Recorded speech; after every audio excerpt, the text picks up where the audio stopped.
Here's how you can disable notifications from a specific app on your iPad.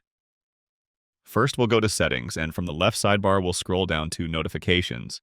You'll see a list of all your apps here, and you can scroll the list and pick the app that you want to disable notifications for.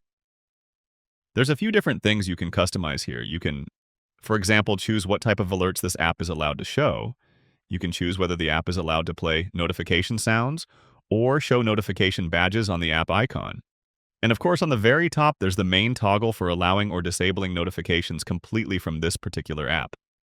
If you go back to your notification settings and scroll up, you'll see a menu for Scheduled Summary. This is a pretty nice feature that allows you to bundle non-urgent notifications and get them in one large summary at a time that you can choose. It allows you to still receive important notifications in real time, while less important stuff is held and later delivered in your summary. I'm not going to dive too deep into this, but basically you can choose which apps will get summarized and which apps will still send notifications out in real time.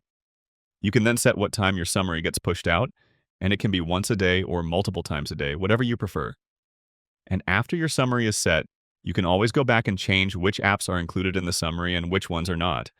And that's how you get full control over your notifications. Click the like button if this helped, and subscribe for more easy guides like this.